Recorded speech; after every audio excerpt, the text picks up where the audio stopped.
Assalamualaikum warahmatullahi wabarakatuh.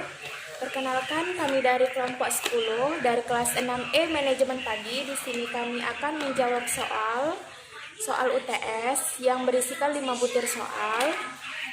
Yang akan saya mulai duluan. Perkenalkan, nama saya Indah Faradila. Di sini saya akan menjawab soal nomor 1 tentang definisi dari manajemen pengadaan dan mengapa manajemen pengadaan itu sulit dan rumit dilakukan bagi perusahaan atau organisasi. Baiklah, saya akan menjawab tentang definisi dari manajemen pengadaan. Manajemen pengadaan adalah suatu tindakan yang dilakukan oleh sesuatu organisasi atau perusahaan melalui tahapan-tahapan yang mencakup proses penarikan, seleksi, orientasi, penempatan, serta induksi untuk mendapatkan tambahan pegawai yang sesuai dengan kriteria perusahaan atau standar dari perusahaan tersebut.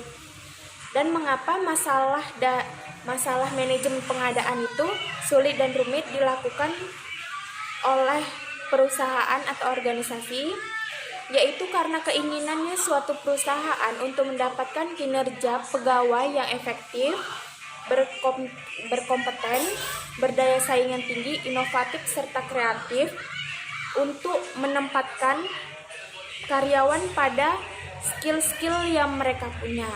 Itulah mengapa manajemen pengadaan itu sulit dan rumit bagi manajemen pengadaan SDM. Terima kasih. Selanjutnya akan dijelaskan oleh teman saya. Assalamualaikum warahmatullahi wabarakatuh. Perkenalkan, nama saya Windasari, NPM 1805160551 dari kelas 6E Manajemen Pagi. Baiklah, saya akan menjawab pertanyaan nomor 2 soal UTS dengan pertanyaannya, yaitu analisis jabatan atau job analisis sangat penting dan harus dirumuskan atau disusun oleh bidang kepegawaian atau personalia atau HRD di sebuah organisasi atau perusahaan. Pertanyaannya, jelaskan definisinya, kenapa analisis jabatan itu penting dan diperlukan, dan kapan apa kegunaan analisis itu sendiri. Baiklah, saya akan menjawab dengan jawabannya. Kenapa analisis jabatan itu penting dan diperlukan? Karena analisis jabatan berkontribusi efektif untuk menilai kebutuhan, pelatihan, dan kinerja dari karyawan yang sekarang sedang menjabat.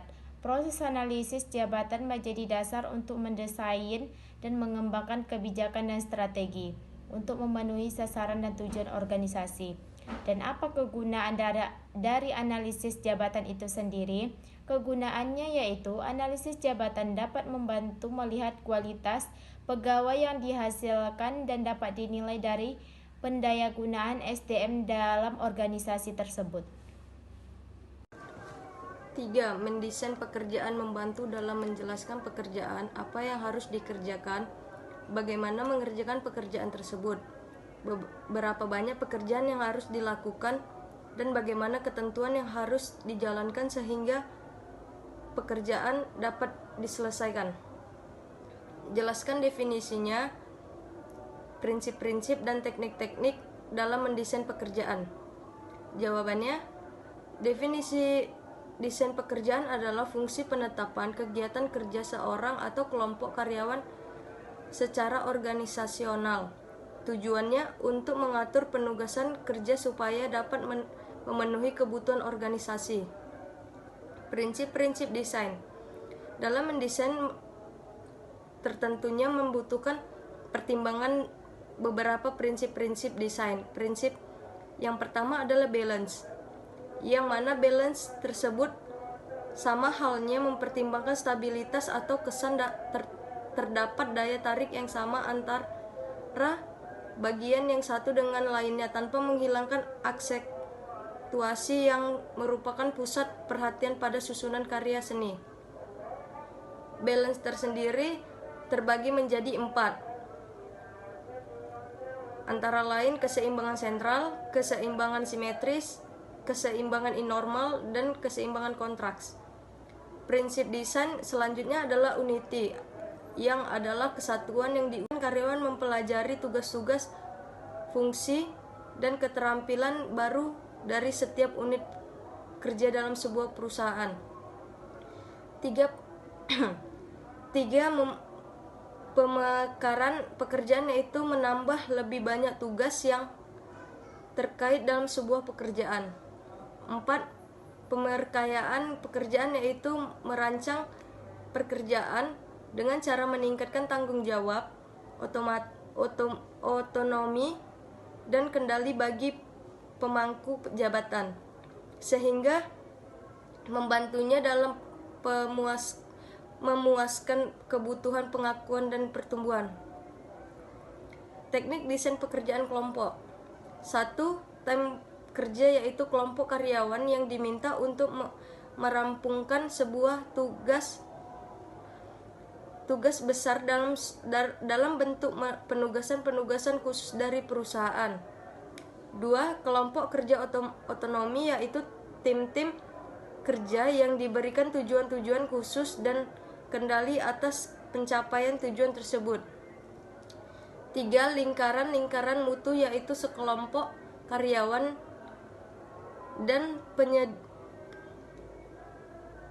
dan penyeliaan bertemu secara rutin guna membahas masalah mutu dan solusi-solusinya. Antara lain keseimbangan sentral, keseimbangan simetris, keseimbangan inormal, dan keseimbangan kontraks. Prinsip desain selanjutnya adalah unity, yang adalah kesatuan yang diubah dengan unsur mendominasi dan kurangnya mendominasi, dan juga kedekatan dalam sebuah komposisi karya seni. Selain itu, prinsip desain lainnya adalah ritmi, di mana ritmi ini adalah susunan yang teratur dari unsur yang berulang dalam sebuah karya seni. Prinsip yang terakhir adalah proporsi, adalah perbandingan ukuran yang ideal dari sebuah objek. Teknik desain pekerjaan terbagi menjadi dua, yaitu desain individual dan kelompok. 1.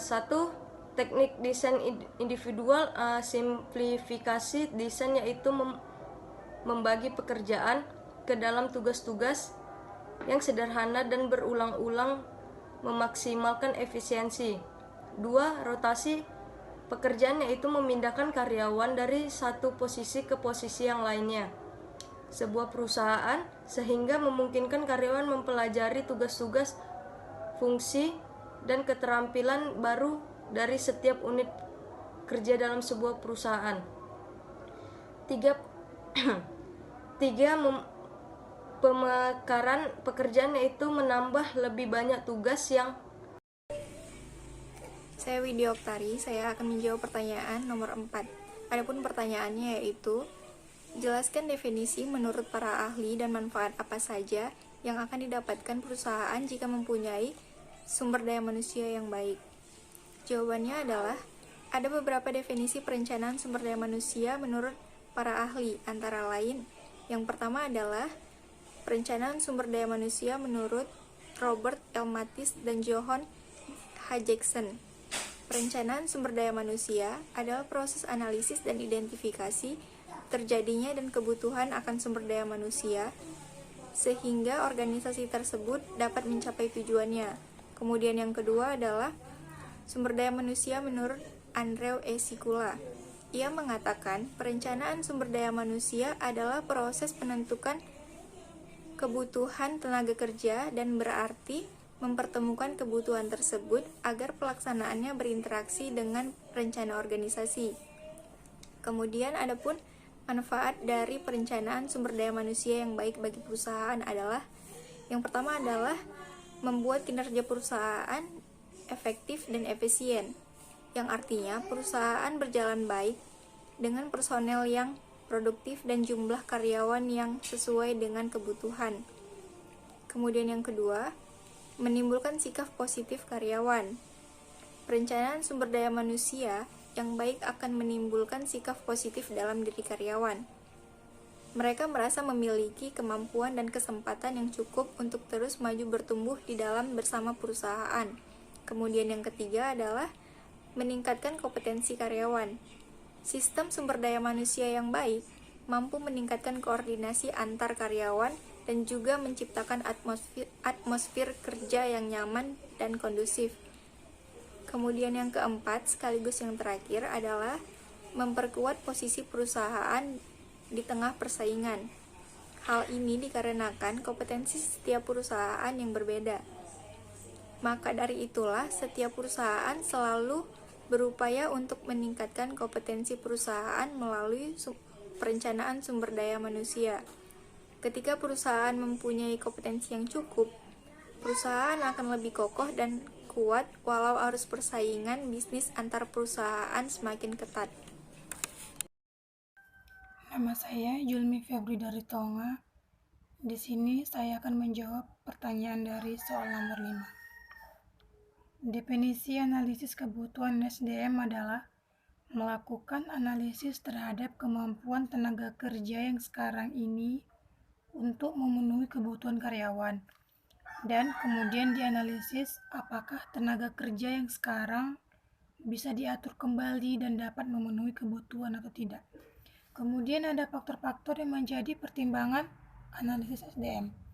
Yang pertama ada dukungan dari manajer senior, kemudian ada penilaian risiko, job analysis, dan memahami data. Kemudian ada teknik-teknik perkiraan analisis kebutuhan SDM. Teknik analisa kebutuhan SDM meliputi perkiraan jangka pendek dan perkiraan jangka panjang. Yang membedakan perkiraan tersebut adalah perkiraan jangka pendek terdiri dari analisis anggaran, analisis struktur perusahaan, dan analisis beban kerja. Perkiraan jangka panjang terdiri dari analisis permintaan unit, analisis permintaan keorganisasian, analisis tren, analisis statistik, analisis bagan penempatan, dan analisis market. Demikianlah video presentasi dari kelompok kami. Saya sudahi, wabillahi taufiq wal hidayah. Wassalamualaikum warahmatullahi wabarakatuh.